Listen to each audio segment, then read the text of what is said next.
اور اس ہستی کے کہ جس کے بارے میں رسول اللہ صلی اللہ علیہ وسلم نے فرمایا یہ محدث ہے، محدث نہیں محدث، جس کی زبان سے صرف حق ہی جاری ہوتا ہے، جس کی زبان سے صرف سچ ہی جاری ہوتا ہے، جو ایسی گفتگو کرتا ہے کہ جب وہ گفتگو کرے اللہ تعالیٰ آسمان سے تائید نازل فرما دے، جب وہ چاہے کہ امہات المومنین چاہے مائیں ہیں چاہے ابدی محرم ہیں لیکن ان کا پردہ بھی ہونا چاہیے تو اللہ آسمان سے پردے کی آیتیں نازل کر دے، جب وہ چاہے کہ مقام ابراہیم کو مصلی ہونا چاہیے اللہ آسمان سے آیتیں نازل کر دے۔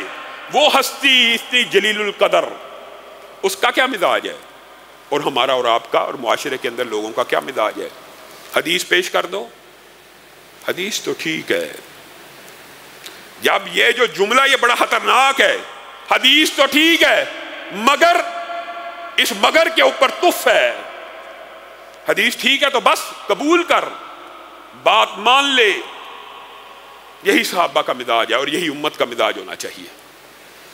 حضرت عمر نے جب ریاست بہت پھیل گئی، سلطنت پھیل رہی ہے، بہت سے آپ کو پتہ اجتہادی فیصلے ہیں، آپ آرڈر کر رہے ہیں، پتہ لگا کہ ڈاکو ہیں، چور ہیں، لڑائی جھگڑے ہوتے ہیں، دیتوں کے معاملے ہیں، ہاتھ کا کسی نے کاٹ دینا، یہ اس طرح کے معاملات چل رہے ہیں، تو حضرت عمر نے اپنے اسلامی ریاست کے قاضیوں کو ایک آرڈیننس پیش کیا، جاری کیا، کہا مجھ تک یہ حدیث پہنچی ہے کہ ایک ہاتھ کے کٹ جانے کی جو دیت ہے وہ 50 اونٹ ہے، میں عمر اس حدیث کی روشنی میں ان ہاتھوں کی انگلیوں کو تقسیم کرنا چاہتا ہوں۔ کیس آ رہے ہیں کہ ایک کی ایک ہاتھ تو نہیں کٹا، انگلی کٹ گئی ہے، 2 انگلیاں کٹ گئی ہیں۔ حضرت عمر نے کہا میں نے غور کیا، میں نے بڑا غور و فکر کیا ہے کہ اس ہاتھ کی 5 انگلیوں میں مجھے سب سے طاقتور انگوٹھا نظر آتا ہے، اور یہ بات حقیقت بھی ہے، انگوٹھا سب سے طاقتور ہے، مضبوط ہے، گرفت میں، پکڑنے میں، کام آنے میں، اس کی دیت میں 15 اونٹ مقرر کرتا ہوں۔ انگوٹھے کے بعد جو 2 انگلیاں پے در پہ آ رہی ہیں ان کی دیت میں 10 اونٹ مقرر کرتا ہوں، یہ قوت و طاقت میں تقریباً برابر ہیں، اگرچہ انگوٹھے سے کچھ کم ہے، اس کے بعد والی انگلی وہ کافی کمزور ہے، سب سے چھوٹی انگلی سے تو بہتر ہے، اس کی دیت میں 9 اونٹ مقرر کرتا ہوں، اور آخری انگلی جو سب سے چھوٹی ہے، قوت و طاقت میں بھی اور کام آنے میں بھی سب سے کمزور ہے، اس کی اگر کسی کی انگلی کٹ جائے اس کی دیت 6 اونٹ۔ اونٹ کتنے بنائے؟ اونٹ 50 ہی بنائے، انگوٹھا 15، ساتھ والی 2 انگلیاں 10، ساتھ والی انگلی 9 اور آخری انگلی 6، اونٹ 50 ہی بنائے ہیں۔ رسول اللہ کی حدیث بھی 50 کی ہے۔ آرڈیننس جا رہے ہیں، قدرتی بات ہے، مصر کے قاضی کے پاس، چیف جسٹس کے پاس جب یہ آرڈر پہنچا، اس نے عدالت میں پڑھ کے سنایا کہ آج کے بعد ریاست کا قانون یہ ہوگا۔ عوف بن مالک پاس بیٹھے ہیں، انہوں نے کہا ذرا رک جا، ابھی تو نے کوئی کیس آیا، اس کے اوپر امپلیمنٹیشن، اس کو لاگو اور جاری نہیں کرنا، میں ذرا کہاں بیٹھے میں مصر میں ذرا عمر سے بات کر کے آتا ہوں اور میں اس سے پوچھتا ہوں عمر نے یہ آرڈیننس کیسے جاری کیا، کس اصول کے تحت، کس دلیل کے تحت جاری کیا۔ عوف بن مالک مصر میں بیٹھے ہوئے، یہ صحابہ ہیں جن کو حدیث کی قدر و قیمت کا احساس ہے، گھوڑا دوڑاتے ہوئے تیزی سے منزلوں کی منزلیں سفر کرتے ہوئے حضرت عمر کی بارگاہ میں حاضر ہو گئے۔ حضرت عمر سے سلام دعا کی، کہا عمر آپ نے آرڈیننس جاری کیا ہے؟ جی کیا ہے، انگوٹھے کے 15 اونٹ، ساتھ والی انگلیوں کے 10، پھر 9، پھر 6، یہ آرڈیننس آپ نے کس دلیل کے تحت جاری کر دی ہے؟ یہ آپ کے پاس اس آرڈیننس کو جاری کرنے کی کیا دلیل ہے؟ یہ شریعت ہے۔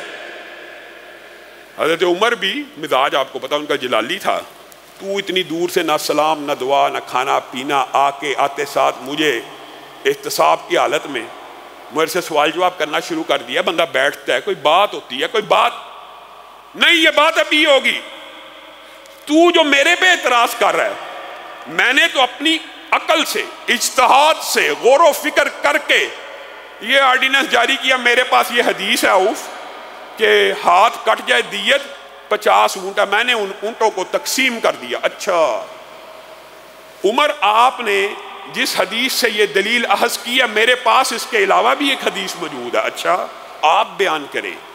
کہا یہی مدینہ تھا، میں رسول اللہ کی بارگاہ میں بیٹھا ہوا تھا، رسول اللہ صلی اللہ علیہ وسلم نے کہا تھا الا ان الاصابع فی دیت سوا، الا ان الاصابع فی دیت سوا، انگلیاں قوت و طاقت میں برابر نہیں ہیں لیکن دیت میں برابر ہیں۔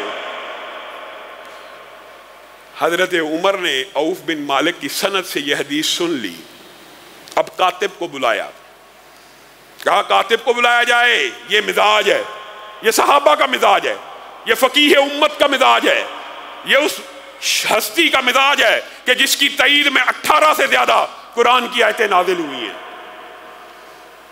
اور حضرت عوف بن مالک بھی میرے ذہن میں خیال آتا ہے اس وقت پتہ نہیں کس کیفیت کا شکار ہوئیں گے۔ کاتب کو بلاؤ، کاتب آیا، لکھو ایک نیا آرڈیننس۔ کیا؟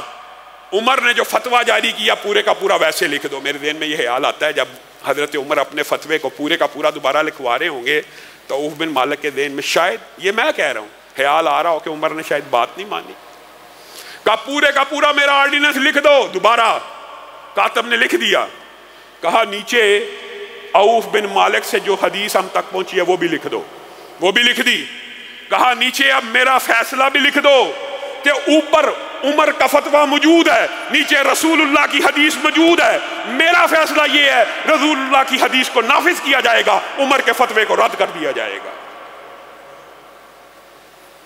دین صرف اس چیز کا نام ہے، دین صرف یہ ہے۔ آج کچھ باتیں آپ سے اور بھی کرنی تھی، وقت تیزی سے گزر رہا ہے۔ اسی طرح کا ایک اور واقعہ حضرت عمر کی زندگی میں آیا۔ حضرت عمر نے خطبہ دے دیا جمعے میں، اور حضرت عمر کے پاس شکایتیں آئیں، فلاں عورت نے اتنا مہر، فلاں عورت کا اتنا مہر۔ حضرت عمر کو غصہ آ گیا کہ یہ مہر اتنے مہنگے ہوتے گئے تو معاشرے میں تو زنا بڑھ جائے گا، معاشرے میں تو برائی عام ہو جائے گی۔ حضرت عمر نے ٹھیک ٹھاک عورتوں کی سرزنش کی اور کہا مہور جو مہور ہے نساء کے، ان کو اتنا غالی مت کرو، ان کو اتنا مہنگا مت کرو، میں عمر اتنے اتنے درہم، بعض روایات میں 400 درہم تک مقرر کرتا ہوں، اس سے اوپر کوئی عورت اپنا مہر مقرر نہ کرے۔ حضرت عمر منبر سے اترے، ایک قریشی خاتون ہے، انہوں نے کہا عمر آپ نے قرآن نہیں پڑھا ہے؟ کون کہہ رہا ہے؟ ایک عام عورت قریش کی۔ کس کو کہہ رہی ہے؟ فقیہ دورہ کو۔ آپ نے قرآن نہیں پڑھا ہے؟ آپ نے آج جو فتویٰ اور آرڈیننس جاری کیا ہے آپ نے خلاف قرآن کی۔ حضرت عمر ٹھٹک گئے، کہا ہے بی بی وہ کون سی ایسی آیت ہے جو میرے اس حکم کے خلاف ہے؟ کہا وَآتَيْتُ مِحْدَاهُنَّ قِنْطَارًا، قرآن پاک میں اللہ تعالیٰ نے کہا اگر خزانہ بھی عورت کو دے دو، تو کہتا ہے 400 درہم۔ آپ عورتوں کے مہر کے اوپر روک ڈالنا چاہتے ہیں، جبکہ اللہ تو کہتا ہے چاہے خزانہ بھی مہر ہو مقرر کیا جا سکتا ہے۔ حضرت عمر نے کیا کہا؟ اڑ گئے، ضد بنا لی۔ حضرت عمر اسی وقت منبر پہ چڑھے۔ سبحان اللہ، یہ منہج ہے۔ اعلان کیا سب کے سامنے، عمر کو ٹھوکر لگی، عمر نے غلطی کی، اس قریشی عورت نے سچ فرمایا، میرے فتوے کو مسترد کیا جائے، قرآن پاک کو نافذ کر دیا جائے۔ اور ساتھ میں ایک پیار بھرے انداز میں جملہ بھی کہا، عمر کیا دور آ گیا کہ مدینہ کی قریشی عورتیں تیرے سے زیادہ قرآن جاننا شروع ہو گئی۔ یہ صحابہ کا مزاج ہے، رسول اللہ کی حدیث اور قرآن کی آیات کے سامنے سر تسلیم خم۔